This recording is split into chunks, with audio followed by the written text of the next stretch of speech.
Assalamualaikum warahmatullahi wabarakatuh. Waalaikumsalam warahmatullahi wabarakatuh. Iya, apa kabar ini?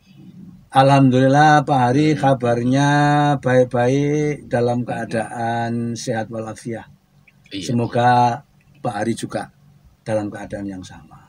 iya, sehat tapi ya agak batu lah kali ini. Ya, Karena musimnya lah, musimnya. Sekarang musim batu. Musim Jadi seperti ya. mudah-mudahan ya cepat sembuh aja ya. Iya.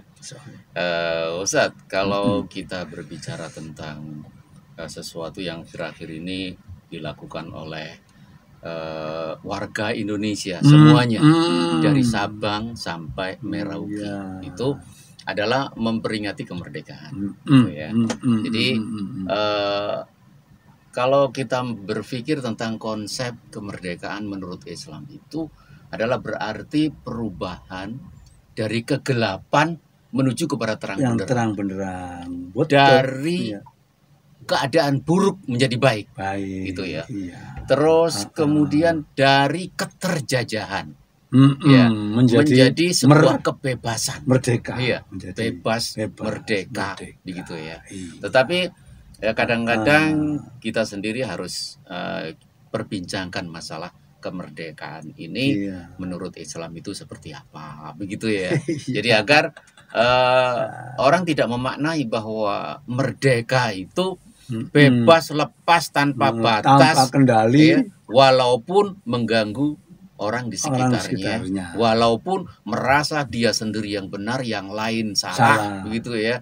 Nah itu biasanya juga adalah kebebasan yang dia merasa bebas tapi dia akan mengganggu orang lain. Nah, kebebasan seperti apakah yang nanti kita akan bicarakan bersama Ustadz Masad Bakri kali ini. Dan momennya kan juga tepat sekali. Iya, kan? Tapi sebelumnya seharusnya kan sebelum 17 Agustus ya. Ya nggak harus. Ya, tapi kalau ini kan, sudah lebih ini. Agustus hampir habis. Pada saat kita podcast ya. Nah, nanti tayangnya nggak tahu 2 hari lagi atau kapan. Gitu. Karena merdeka dan tidak merdeka kan nggak mengenal tanggal kemerdekaan Republik Indonesia kan. Betul, begitu. Tapi momentumnya biasanya bersamaan dengan 17 Agustus. Iya. Ya emang Ustadz, pada saat 17 Agustus itu seluruh bangsa Indonesia gegap gempita untuk merayakan kemerdekaan ini. Ya. Ada yang tari tambang, ya. Ada yang pasang spanduk umbul-umbul. Yang serem itu apa? Panjat. Iya, panjat pinang. Sampai juga sekarang perempuan panjat pinang, gitu ya.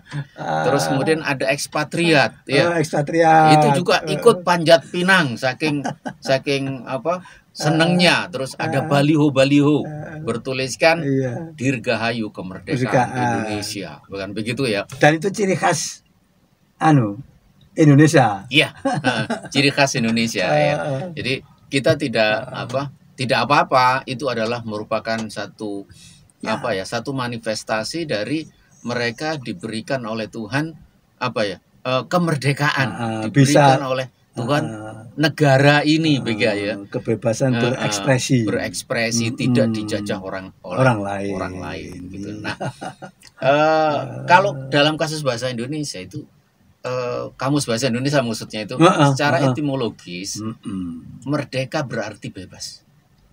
Iya kan? Jadi kemerdekaan itu adalah sebuah kebebasan. Jadi kalau menurut terminologi bahasa, merdeka dapat diartikan bebas dari segala bentuk penjajahan.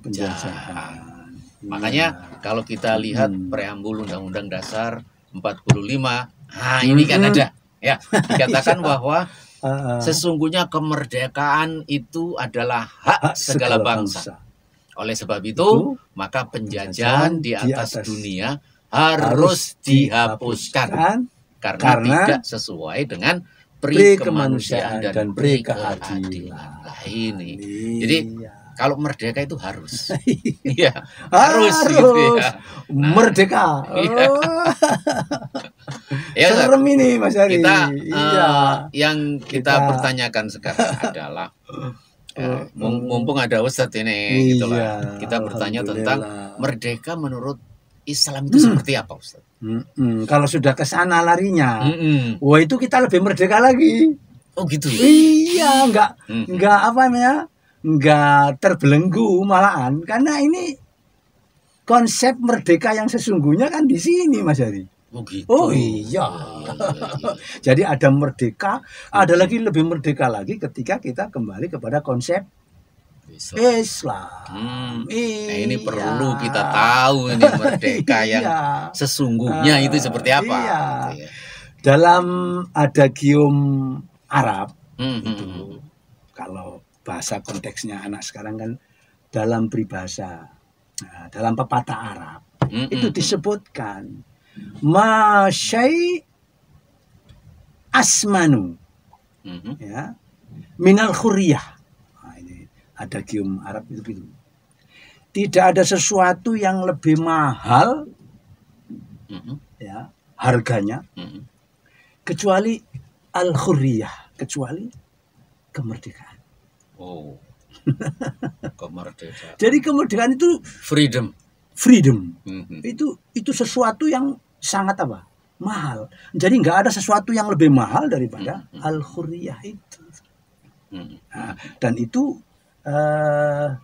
dikuatkan lagi bahwa kemerdekaan yang sejati itu, Mas Hari, itu adalah kalau dikembalikan kepada tatanan atau ajaran yang menurut konsep Islam yang diadvokasi oleh para nabi dan rasul, mulai dari Nabi Adam alaihissalam sampai Nabi Muhammad SAW, itu adalah at-takharrur wal khalas min ayyi qaydin wa saytara al-ajnabiyah. Begitu. Dalam konsep secara, kalau tadi jenengan telah singgung secara terminologi, nah, kan, jadi penjelasan yang secara apa ya, secara terminologi itu kan makna yang sesungguhnya kemerdekaan yang sejati itu adalah, kalau secara etimologi kan itu khuriyah tadi, merdeka tadi, gitu, bebas ya. Itu at-takharrur wal khalas min ayyi syai'in min ayyi qayd wa saytara al-ajnabiyah. Takharrur itu bebas. Ya, bebas takharrur itu. Ya. Tidak apa ya, terikat. Wal khalas. Khalas itu ya merdeka, khalas itu. Tidak ada halangan apapun. Bebas dari sesuatu yang mengikat. Dan bebas dari saytara al-ajnabiyah, penguasaan asing. Oh iya. Ada keterkaitan dengan penjajahan asing dan asing. Iya. Jadi yang seperti yang dikatakan yang Undang-Undang Dasar tadi ya. Dasar 45. Kemerdekaan itu adalah hak segala bangsa, maka penjajahan di atas muka dunia bumi harus dihapuskan. Jadi ada relevansi. Itu termasuk kalau kita kembalikan kepada nilai kemerdekaan sejati yang diadvokasi dari Islamnya Nabi Adam sampai kepada Nabi Muhammad, itu seperti itu. Jadi esensinya itu adalah kemerdekaan yang sejati itu adalah terbebasnya manusia dari belenggu penjajahan. Terbebasnya dari ikatan manusia. Jadi kita memang harus tunduk kepada the great of CEO-nya alam. Jadi ketundukan kita itu hanya kepada Allah Subhanahu wa Ta'ala. Tidak boleh kita tunduk kepada yang lain selain Allah. Kalimat esensialnya adalah la ilaha illallah. Tidak ada Tuhan kecuali kepada Allah. kecuali Allah. Tidak ada laisal ma'bud, tidak ada sesuatu yang layak disembah. Nah, laisal matlub, tidak ada sesuatu yang layak dimintai pertolongan. Laisal marzuk, tidak ada sesuatu yang kita mintai rezeki. Illallah, kecuali kita minta kepada Allah Subhanahu wa taala. Itu artinya apa? Jadi manusia ini memang menurut kacamata Islam itu harus hurriyah, harus bebas. Wal kholas. Kholas itu artinya tidak terikat. Min ayat qayyid, dari segala ikatan apapun. Kita harus tunduk dan patuh kepada Allah. Jangan tunduk dan patuh kepada selain Allah. Jadi berarti bahwasannya konsep hidup kita itu kita tetap nggak mungkin manusia tidak terikat ya. Manusia itu makhluk sosial. Jadi ada keterikatan yang keterikatan yang paling sentral adalah keterikatan kita pada Tuhan. Itu pada Allah itu ya. Ya orang pasti terikat ya. Terus kemudian bagaimana dengan undang-undang yang ada, yang diciptakan manusia? Kan banyak undang-undang ya. Ada undang-undang lalu lintas, ada undang-undang apa, ada yang terkait dengan kita. Betul. Itu bagaimana kita menetapkan katakan mendudukkan ya antara undang-undang yang dibuat manusia sendiri dengan undang-undang yang sudah merupakan ketentuan dari Allah Subhanahu wa taala. Bagaimana ini, Ustaz? Nah, ketika ada undang-undang di mana undang-undang ini memang kondisional sesuai dengan negara-negara tertentu kan, termasuk di Indonesia ini kan bisa saja berbeda dengan undang-undang di luar Indonesia. Iya, dengan Amerika, dengan China. Iya. Makanya yang tadi Mas Hari sebutkan di dalam Kamus Besar Bahasa Indonesia di KBBI itu juga disebutkan minimal esensi kemerdekaan itu ada 3. Ya kan, ada 3. Di situ kita memang harus bebas dari penjajahan. Nah, yang kedua keterikatan. Kemudian bebas dari segala bentuk keterikatan kepada pihak manapun. Kita tidak boleh tergantung dengan pihak manapun. Dalam hal itu tentunya karena kita juga punya undang-undang yang mengatur hablum minanas, ya kan? Yang tadi Mas Hari sudah buka unsur-unsurnya tadi kan. Jadi memang kemerdekaan di sini kita tetap kemerdekaan di bawah naungan Allah Subhanahu wa taala. Selama itu undang-undang memang menjadi kemaslahatan bersama. Undang-undang itu tujuannya kan untuk membuat masyarakat itu bisa baik, teratur dan tertib. Dan itu memang kita harus mengikutinya, aturan-aturan itu. Dan itulah orang yang merdeka sesuai dengan aturan yang ada selama itu tidak dipaksakan dan tidak melanggar ketentuan dan tidak melanggar ketentuan Allah Subhanahu wa taala. Dan itu diberi hak prerogatif oleh Allah kepada pembuat undang-undang, kepada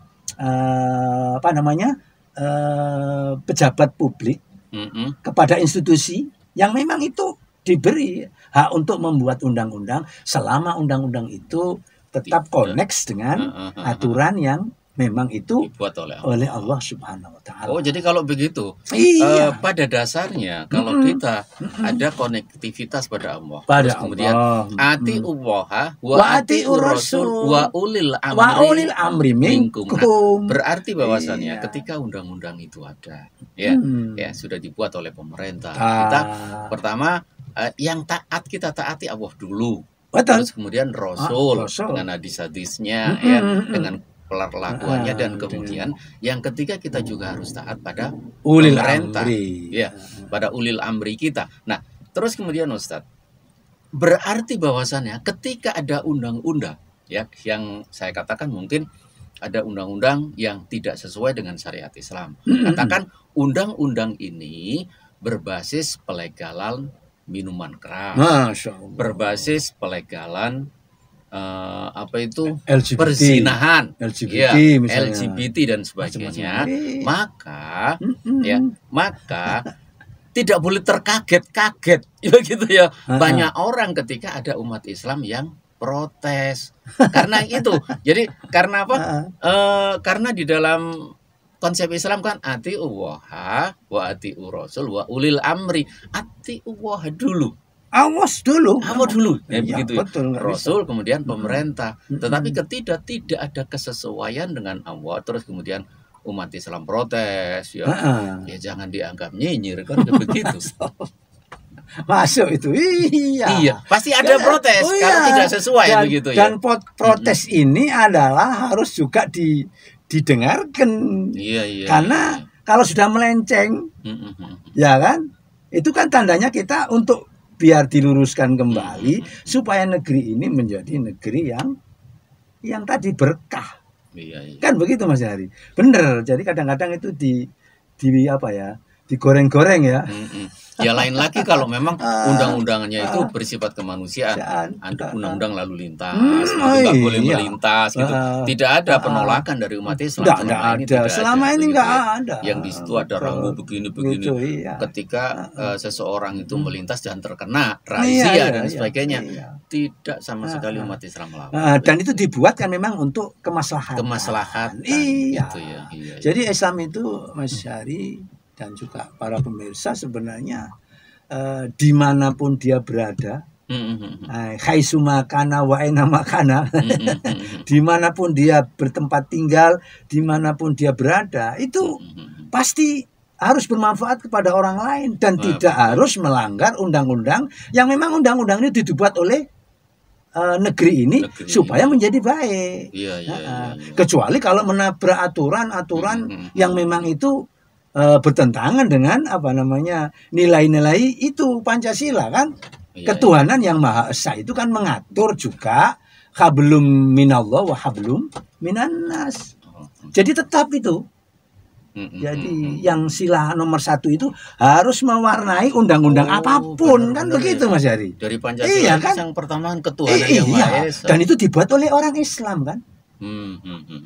Andilnya kan itu memang bukan cuma Islam aja, banyak orang-orang yang non Islam juga pada saat itu kumpul jadi satu gitu ya. Dan mereka sepakat menetapkan Tuhan itu sepakat sampai kan ada 7 kata itu kan lalu kesepakatannya nggak perlu ya sudah toh juga itu walaupun dihilangkan 7 kata tapi itu juga sudah mewarnai kan kalimatnya kan ketuhanan yang Maha Esa dan itu sudah disepakati oleh semua unsur saat itu oleh fundingnya orang-orang tertentu seperti itu. Jadi Mas Hari kita kalau kembali ke Pancasila sebenarnya kita ngomong politik ini enggak kembali ke Pancasila sudah aman kan iya.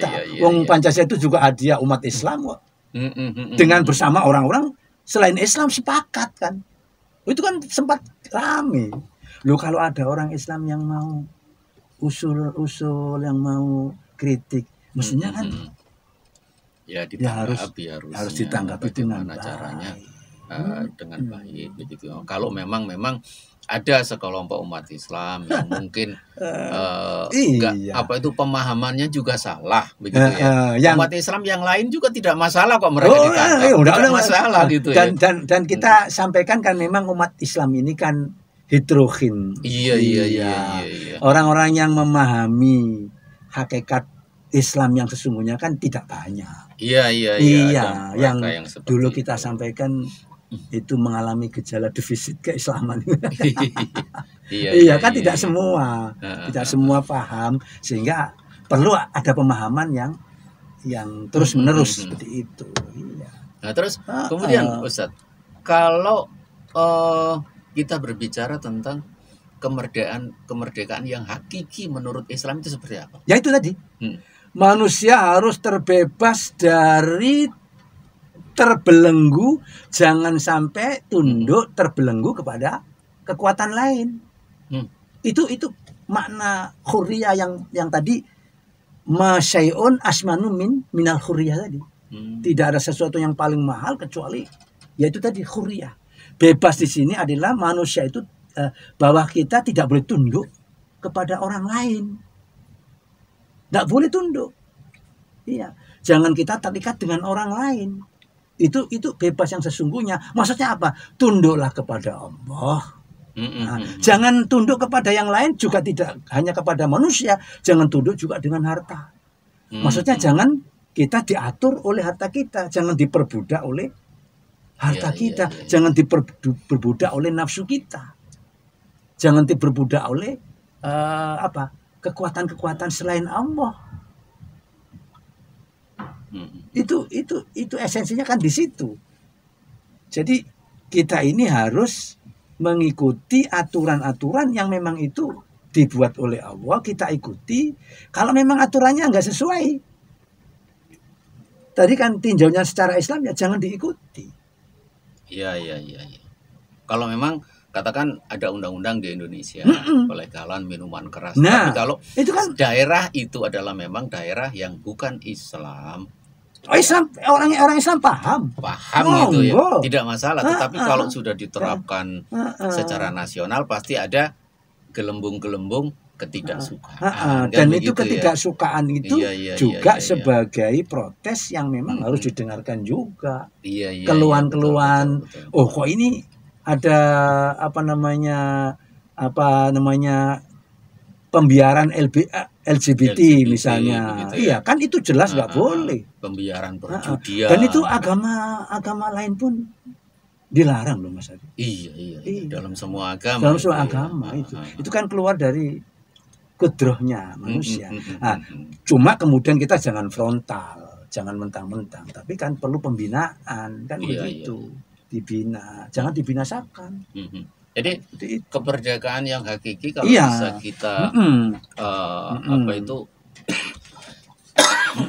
maaf ini batuk ini ya. Insya Allah nanti dengan batuknya tambah sehat nanti. Jadi kemerdekaan yang hakiki itu bisa juga memberikan makna bahwa kebebasan itu adalah kelapangan hati, kelapangan pikiran. Jadi orang itu bebas berekspresi, bebas menyampaikan pendapat, berkreasi dengan amal perbuatannya itu secara terbuka tanpa rasa khawatir, gitu ya. Memang di Indonesia ini kan semuanya bebas, tapi ada tapinya, harus bertanggung jawab. Bebas kita muter lagu sekeras-kerasnya gitu ya. Tetapi ingat tetangga punya telinga juga ya. Tetangga itu akhirnya punya pekerjaan yang harus diselesaikan. Jadi bukan mendengarkan musik kita saja kan begitu ya.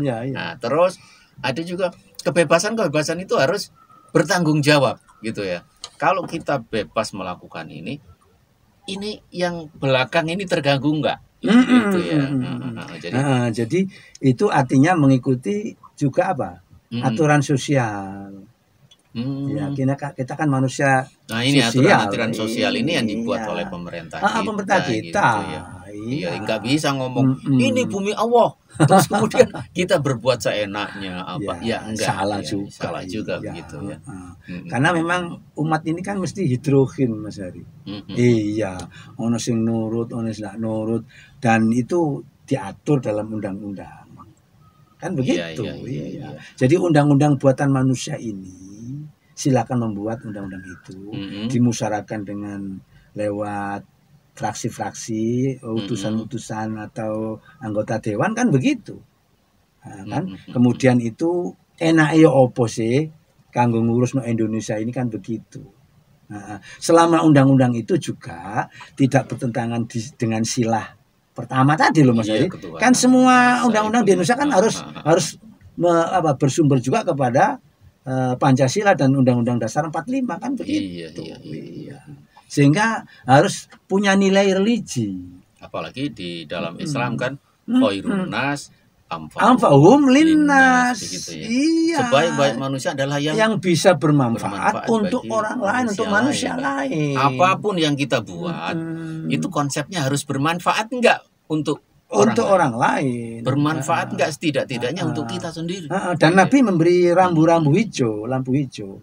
Antum a'lamu bi umuri dunyakum. Kamu itu lebih ngerti tentang urusan duniamu. Jadi freedom, monggo bebas membuat aturan gitu loh. Ya opo enake ayo dirembuk. Jadi biyen kan gotong royong itu loh Mas Ari. Iya. Rakyat kita kan sebenarnya sudah gotong royongnya sudah sudah sejak dulu kan begitu. Mulai dari dulu, mbah-mbah kita sebelum merdeka pun sudah sekolah SD kan SRI kayak ngono iku, gotong royongan begitu. Iya. Jadi jenengan yang tadi menyampaikan bahwa yang namanya kemerdekaan sesuai dengan tema kita, yang sesuai dengan nilai-nilai keislaman itu ya seperti itu. Islam ini kan nggak bisa hidup tanpa orang lain. Baik Ustadz, kalau di dalam Islam kan ada al-haqqu min rabbika fala takunanna minal mumtarin. Ya.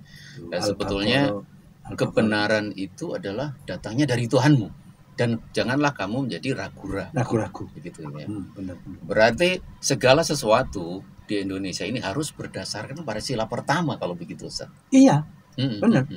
Jadi sila pertama itu yang menjadi ideologi, ya, dasar esensial kita berbangsa dan bernegara. Oh, kalau bahasa anunya soko guru. Soko gurunya, iya, betul. Itu kan bahasa koperasinya kan. Iya, soko gurunya. Jadi harus itu sila pertama itu mewarnai semua aktivitas bangsa dan negeri ini. Iya, baik membuat aturan, undang-undang kan seperti itu, Mas. Kan nggak boleh menyimpang dari situ. Kalau sampai menyimpang dari situ pasti ada sedikit letupan-letupan dari masyarakat kan begitu. Karena kan muncul anti Pancasila kan. Oh iya, bukan anti Pancasila tapi mereka hanya untuk meluruskan. Iya, hanya untuk meluruskan ya. Cuma hanya kita juga perlu meluruskan juga. Jadi kalau kita membicarakan mengenai kemerdekaan yang sesungguhnya tadi kan, termasuk itu tadi, merdeka itu menurut sampean. Tapi kalau menurut orang lain mungkin belum merdeka. Iya benar. Kan begitu. Orang yang katanya orang ini, orang yang punya duit warna merah, yang gambar Pak Karno dan Bung Hatta itu kalau berjejer rapi di dompet, itu merdeka. Itu merdeka.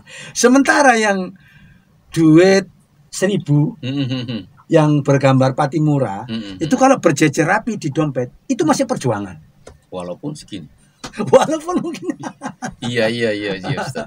Jadi kalau kita bertanya tentang kemerdekaan, itu kembali tergantung pada siapa? Kepada siapa yang kita tuju kan begitu. Iya. Kalau kita pada orang yang nggak punya, kita ngomong kamu sudah merdeka belum? Bayar kontrakan turun.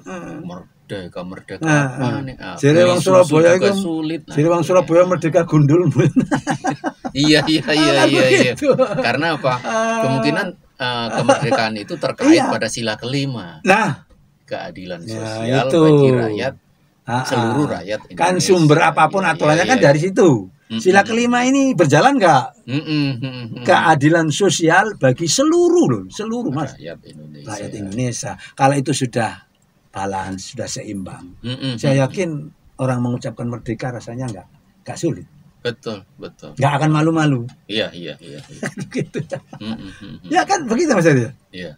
Tapi kalau seperti lagu Maira kaya makin kaya, yang miskin makin miskin. Ya kalau kita bertanya pada dua sisi yang jauh itu, yang kaya makin kaya kita tanya merdeka belum? Merdeka. Betul. Yang satu, yang miskin makin miskin. Merdeka belum? Gundul. Iya. Kan itu kan. Jadi kalau begitu kita nggak perlu telinga kita nggak perlu sampai berdengung ketika ada orang yang berbicara lihat dulu konteksnya. Iya. Dia masyarakat apa gitu loh. Yang kita dulu sampaikan ada kepanjangannya sesuai dengan si kondomnya kan begitu. Iya. Tapi bagaimana Ustaz? Dia berada di level berapapun di masyarakat Indonesia. Tapi kemerdekaan dari keterjajahan. Itu sudah merupakan satu nikmat yang cukup besar. Karena penjajahan di muka bumi ini tidak sesuai dengan beri kemanusiaan dan beri keadilan. Dan itu secara fisik insya Allah sudah merdeka. Tapi juga mungkin secara mungkin secara ekonomi saja dan itu mungkin kita perlu pembenahan iya agar keadilan sosial bagi seluruh rakyat Indonesia itu bisa terlaksana terwujud dengan baik, kan begitu ya. Baik Ustadz, kita tutup ya. Kalau Bakas Merdeka nggak mari-mari nanti kan nggak ditutup. Iya. Ayo, monggo. Subhanakallahumma wa bihamdika asyhadu an la ilaha illa anta astaghfiruka wa atubu ilaik. Assalamualaikum warahmatullahi wabarakatuh.